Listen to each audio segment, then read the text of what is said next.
Sejam bem-vindos ao programa Rede Jur News, uma realização da Rede Jur, Associação Internacional dos Escritórios de Advocacia Empresarial.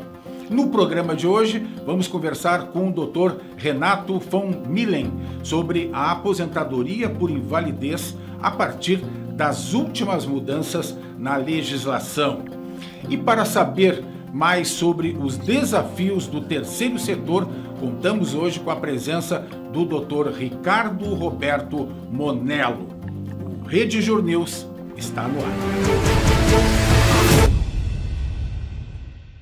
E o nosso entrevistado agora, dentro do programa Rede Jur News, é o advogado Renato von Millen. É um prazer tê-lo aqui, doutor. Bom dia, Antônio. Bom dia aos telespectadores. Uma satisfação estar com vocês e, dentro da medida do possível, contribuir com alguma orientação. Perfeito. Nosso tema hoje, então, é aposentadoria por invalidez. E eu já começo lhe perguntando o que mudou após a reforma da Previdência, doutor Renato? Bem, inicialmente, gostaria de, como é uma novidade ao assunto, nós temos, em regra, antes da aposentadoria por invalidez, o benefício de auxílio por incapacidade temporária, que era o antigo chamado auxílio-doença. Ontem foi sancionada uma lei dispensando para esse benefício de natureza temporária a realização de perícias, onde a Previdência Social terá que aceitar os documentos levados pelo segurado, como atestados médicos e outros comprovantes da sua incapacidade temporária. E, com isso, fica dispensada a perícia a ser realizada pela Previdência Social, que normalmente gerava muita morosidade na concessão do benefício. Por exemplo, o sujeito se afastava da atividade por uma incapacidade temporária e levava muitas vezes meses para que ele fosse periciado. E, normalmente, quando era periciado, já estava curado da doença. Portanto, o que acontecia? O perito diagnosticava-o como capaz e indeferiam os benefícios previdenciários. Então, com essa lei sancionada ontem, vai ser possível a prova da incapacidade mediante o laudo particular que este segurado levar à Previdência Social. Claro, e como uma lei foi promulgada hoje, ela carece de regulamentação. O regulamento, as orientações sobre como a Previdência deve proceder na prática, ainda não foram divulgadas. Então, essa é uma novidade que pode ser trazida, e é importante que seja trazida para o público, para que ele tenha esse conhecimento. Então, isso agilizou, essa decisão agilizou o processo, né, doutor? Sim, a tendência é agilizar o processo. Então, na verdade, o servidor da Previdência Social vai examinar, ou o médico da Previdência Social, examinar os atestados que ele levar sem necessidade da entrevista presencial para com o segurado, para viabilizar, então, ou não, a concessão da aposentadoria. Uma vez verificado que aqueles laudos atestam que o segurado está incapaz temporariamente para a atividade, o benefício terá que ser concedido. Claro que isso vale também para a aposentadoria por invalidez, e é chamada hoje aposentadoria por incapacidade permanente. Então, é um nome que mudou também após a reforma. Sim, e só para a gente entender um pouquinho melhor, qual é a diferença em termos até de valores que o aposentado, que a aposentadoria vai conceder por invalidez, né? No caso permanente, né? Capacidade permanente, e na relação com a incapacidade temporária. Como é que isso, como é que nós trabalhamos com isso? Bem, o cálculo dos benefícios previdenciários em geral, após a reforma, sofreu uma grande modificação. Nós temos hoje, no atual critério, a realização de uma média do salário de contribuição, apurados, portanto, no período de julho de 1994 até a data do início do benefício. 100% deste período, ou julho de 94 em diante, ele é calculado através e apurado uma média, e desta média se extraído é extraído um percentual para fixar o valor inicial do benefício. Por exemplo, no auxílio por incapacidade temporária é feita a média e desta média extrai-se 91%. E enquanto esse segurado estiver incapacitado temporariamente, ou assim classificado como temporário, ele vai receber, então, 91% da média do seu salário de contribuição. O problema se dá quando ele tem esse benefício temporário convertido para incapacidade permanente, ou seja, aposentado na antiga aposentadoria por invalidez. Daí, ele sofre uma redução no valor do seu benefício. Por quê? Enquanto que o auxílio-doença é concedido à razão de 91% desta média, a aposentadoria por invalidez ela é concedida à razão de 60% dessa média, mais 2% por cada ano de atividade que ele tiver para a mulher acima de 15 anos e para o homem acima de 20 anos. Portanto, vai ganhar 2% acima do tempo que tiver acima de 15 mulher e 20 anos o homem. O problema maior se dá para as pessoas que têm pouco tempo de atividade. Por exemplo, pessoa com 5 anos de atividade e é aposentado por invalidez, ou na atual nomenclatura aposentado em invalidez, incapacidade permanente, essa pessoa vai ter da sua média extraído apenas 60%, enquanto que no auxílio-doença ela tinha 91%, ou seja, a aposentadoria fica pior do que o auxílio-doença, do que o antigo auxílio-doença, hoje o benefício por incapacidade temporária. Claro que isto é irregular e os tribunais hoje já estão decidindo em revisar os benefícios dessa natureza, porque ali são feridos vários dispositivos constitucionais ou orientações constitucionais, como o princípio da razoabilidade. Não é razoável que um segurado que se incapacite permanentemente tenha um valor reduzido, ou seja, um valor inferior ao benefício que antes era temporário. Por outro lado, princípio da irredutibilidade de vencimentos. Ele vai ter uma redução na sua renda mensal. E também podemos citar o princípio da isonomia. Por quê? Se o benefício fosse decorrente de acidente do trabalho, ele teria 100% da média, enquanto que o benefício por incapacidade temporária decorrente de outras moléstias, ele é calculado à razão de apenas 60%. Portanto, faltando isonomia de critérios para os diferentes espécies de benefícios, mas que, na verdade, são decorrentes de uma incapacidade. Porque o segurado não tem condições de escolher, olha, eu não vou ficar doente. Se ele fica doente, é por circunstâncias da vida e que, em regra, não tem como combater. Perfeito. E a orientação, então, para o segurado é buscar os seus direitos na justiça. Na verdade, não tem outra alternativa, a não ser que seja mudada a lei.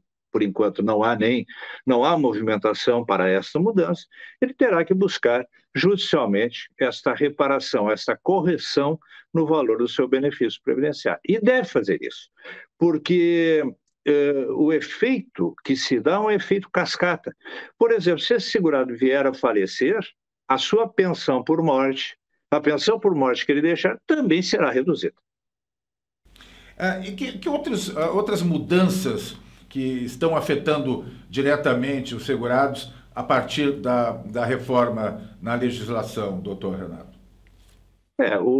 A tendência para o futuro na legislação previdenciária, ela vai ter, o segurado terá um benefício, a não ser estes por incapacidade, um benefício só por idade, a mulher com 62 anos e o homem com 65 anos de idade.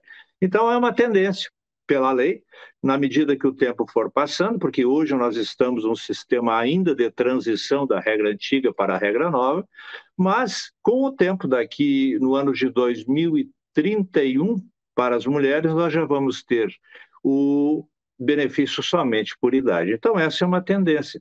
Claro que o segurado terá que se prevenir para o futuro, e eu acho que isso seria pauta até para uma outra discussão, sobre as contribuições a realizar daqui para frente.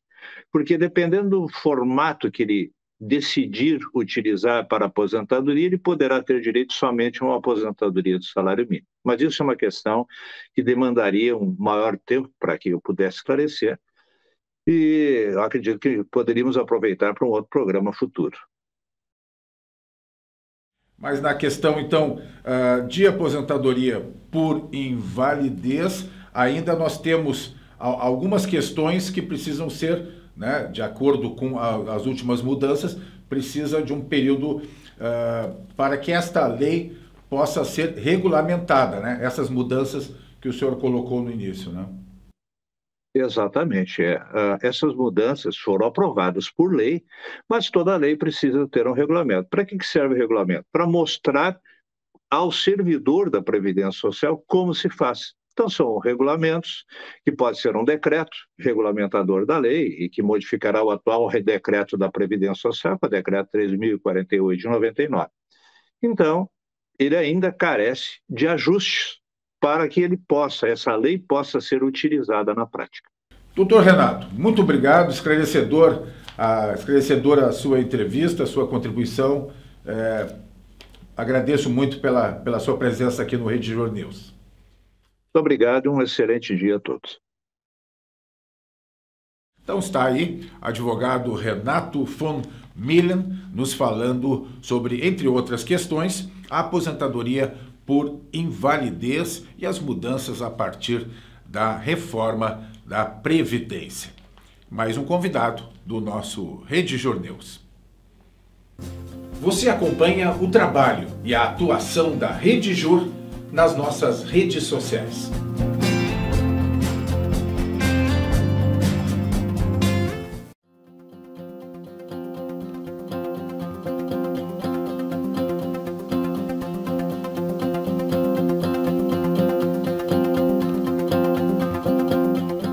A partir de agora, dentro do nosso programa Rede Jur News, vamos conversar sobre os desafios do terceiro setor, e o nosso contato é com o Dr. Ricardo Roberto Monello, ele que é advogado e contador, especialista em direito tributário e gestão de organizações da sociedade civil. Doutor Ricardo, é um prazer tê-lo aqui com a gente.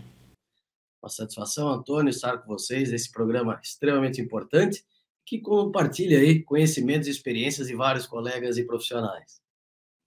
Perfeito. Como eu falei no início agora, sobre os desafios do terceiro setor aqui no Brasil. Como é que está a situação destas organizações? Nós estamos ainda dentro desse período de pandemia, já no momento, né, mais tranquilo, dá para se dizer assim.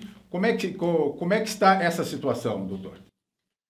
Antônio, o terceiro setor, de modo geral, no Brasil, tem passado por profundas transformações e desafios bastante importantes. Muitos deles até carregam certa oportunidade. Hoje nós temos um terceiro setor no Brasil, que é o conjunto das organizações da sociedade civil, as pessoas jurídicas sem fins lucrativos, né? As ONGs, como muita gente ainda se refere, que são as associações, fundações, as igrejas. Muitas delas convivem no seu dia a dia com um regulatório bastante denso, com bastante dificuldade. Então, esse regulatório, por muitas vezes, ele é carregado de burocracia excessiva. Então, um dos grandes desafios, e aí entra o papel do advogado, da assessoria jurídica especializada, de um contador especializado, é dissecar esse emaranhado de normas e fazer com que a organização consiga caminhar atravessando esse cipó, esse conjunto todo. Muitas vezes as pessoas falam, não, mas as empresas também têm isso. Só que no mercado corporativo, nós temos modelos que vão do microempreendedor às pequenas empresas, microempresas, as empresas do lucro presumido, até chegar no lucro real. E no terceiro setor, mesmo as micro-organizações, como as grandes organizações, estão imersas num acervo burocrático muito grande. E, por fim, um outro desafio que tem provocado uma reinvenção dessas organizações é a busca da sustentabilidade. Perfeito. E o processo de para a obtenção da filantropia, de questões aí legais, né? Como é que está isso hoje? Veja, quando nós falamos da filantropia e da titulação, da certificação como entidade beneficente de assistência social, é importante lembrar que é uma minoria do próprio setor. O terceiro setor hoje no Brasil tem cerca de 815 mil organizações, das quais, dentro desse universo, não chegam a 20 mil. Para se chegar na filantropia, ou SEBAS, ou SEBAS, como muitos falam, há uma jornada de quase 2 anos de atividades, preparando o estatuto, preparando documentação, preparando contabilidade, fazendo, em muitos casos, auditoria e, acima de tudo, prestando serviços de educação, saúde ou assistência social que, de modo gratuito, vão, após análise do Ministério correspondente, conceder uma titulação, que é o Certificado de Entidade Beneficente de Assistência Social, ao qual, de posse dessa certificação, ela vai usufruir de um número maior de imunidade tributária, a imunidade das contribuições sociais. Mas é importante lembrar, é uma jornada de observância ao regulatório, à documentação, de muito apoio jurídico, operacional e contábil, que culmina ali, certamente, num benefício tributário bastante expressivo e que, para muitas organizações, é o que lhes garante a manutenção e a sustentabilidade. Só para exemplificar, a economia de COFINS pode ser de 3% a 7,6% da receita bruta e a folha de pagamento, somando o PIS e também as contribuições previdenciárias e demais, chega a quase 30%. Então, é uma economia que representa o aporte eventual ou uma desoneração do caixa bastante expressiva. Qual a importância, doutor, de uma organização, né, que está começando, que quer se manter como tal, contar com uma consultoria especializada neste tema? Como todas as áreas de negócios, no terceiro setor não é diferente. Dada as especificidades de regulatória, de gestão, do próprio dia a dia dessas organizações, nós precisamos contar com as pessoas certas, os profissionais certos, seja o advogado, seja o contador ou outro profissional. Então, essa consultoria, o foco será mantido no know-how, no core daquela organização. Então, muitas pessoas, quando nós falamos do direito do terceiro setor, fazem uma equiparação simplória com os demais ramos do direito, e não é. É óbvio que o terceiro setor se absorve muito de conceitos tributários, do direito empresarial, societário, civil, de modo geral, que está posto para os demais modelos societários. Mas nós temos características próprias dessas organizações, a começar pela finalidade, que nas empresas o objetivo lucro aqui é o reinvestimento e na própria finalidade, não podendo distribuir, e a questão que muitas dessas organizações, para começar, demandam de um processo que vai desde a reunião de pessoas, a estruturação de atas, estatutos, processos junto a cartório, junto a entes públicos municipais, no Estado, na União. Só até em termos de modelagem tributária, quando nós organizamos uma entidade do terceiro setor e falamos só da parte tributária, nós temos regras para impostos, regras para contribuições em âmbito federal. E, igualmente, eu tenho outras normas em âmbitos de estados, Distrito Federal e também municípios. Então, a assessoria especializada vai permear esses caminhos que são complexos, mas são possíveis, com foco, com mais tranquilidade, dando, acima de tudo, uma conformidade, que é o que nós falamos, um compliance jurídico institucional que essas instituições precisam.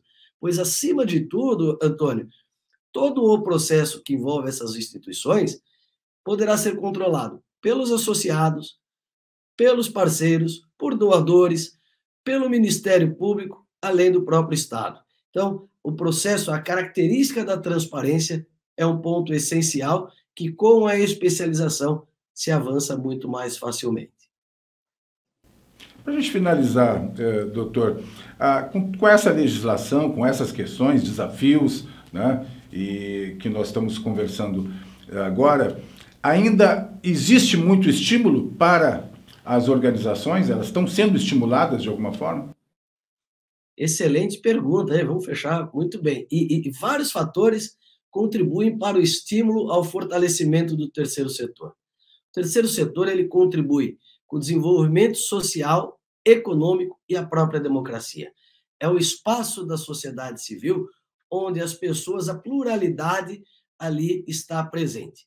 A pandemia mostrou que essas organizações foram essenciais para a proteção das pessoas, não só aqueles com mais vulnerabilidade, mas diversas outras que foram amparadas, seja na educação, na saúde, na assistência social, até por suportes dos mais simples aos mais complexos.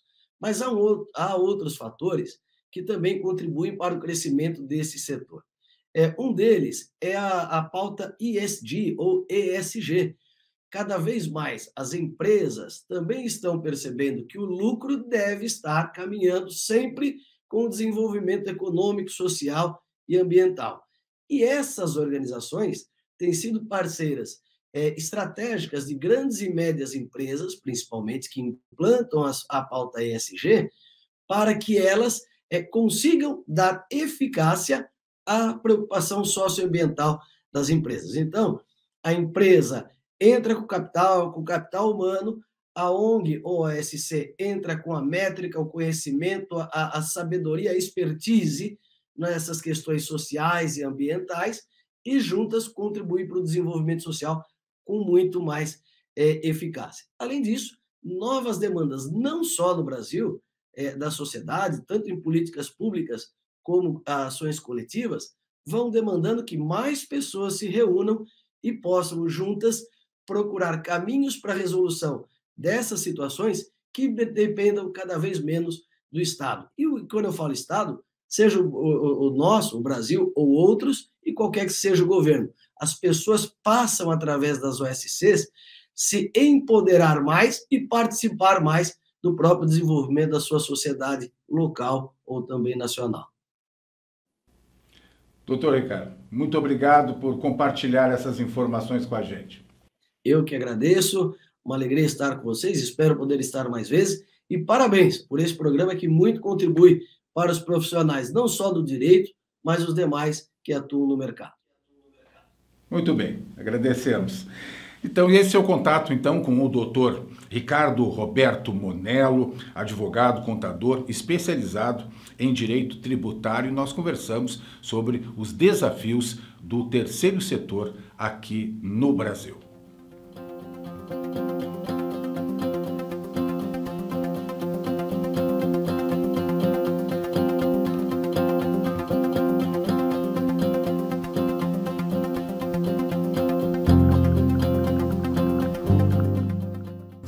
Você acompanha o trabalho e a atuação da Rede Jur nas nossas redes sociais.